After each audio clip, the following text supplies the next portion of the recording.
자동차 50%, 플레인카 30%, 로봇 20%. 정의선 현대차그룹 회장이 2019년 현대차의 미래를 두고 얘기했던 사업 포트폴리오죠.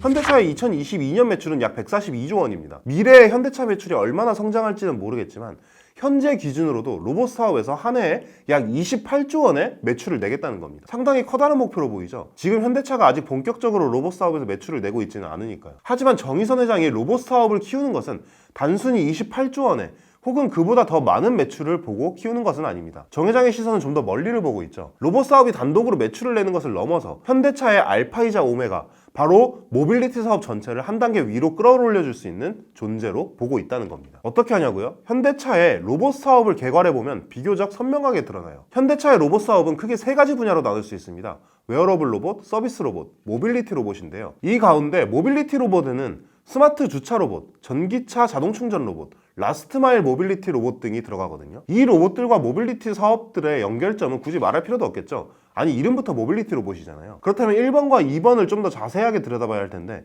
먼저 웨어러블 로봇부터 볼게요. 삼성전자도 웨어러블 로봇을 개발하고 있다는 소식이 들려오는데, 도대체 웨어러블 로봇과 모빌리티는 무슨 관계일까요? 우리는 삼성전자와 달리 현대차의 웨어러블 로봇은 굉장히 공장 친화적이라는 것에 주목해야 합니다. 현대차가 개발하고 있는 웨어러블 로봇은 의자형 웨어러블 로봇, 상반신 보조 웨어러블 로봇, 그리고 의료용 웨어러블 로봇입니다. 이 가운데 의료용을 제외하고 나머지 두 개는 현대차가 직접 모빌리티 생산 현장에서 쓸 수 있는 로봇들이에요. 이 사진을 한번 보세요. 현대차가 자신들의 테크 홈페이지에 게시해 놓은 사진이에요. 아예 의자형, 상반신 보조 웨어러블 로봇을 설명하기 위해 산업 현장에서 이 로봇들을 착용하고 자동차를 조립하는 노동자의 사진을 쓰고 있죠. 결국 현대차의 산업용 로봇은 고객사의 생산성을 극대화해주는 B2B 상품인가 동시에 현대차의 모빌리티 생산 과정에서도 매우 유용하게 쓰일 수 있는 존재라는 것을 확실하게 보여주고 있는 거죠. 두 번째는 서비스 로봇입니다. 얼핏 생각하면 서비스 로봇이 모빌리티와 어떤 연결점이 있나 싶지만 그냥도 아니고 매우 핵심적인 연결점이 하나 있습니다. 바로 자율주행입니다. 현대차에서 개발하고 있는 서비스 로봇은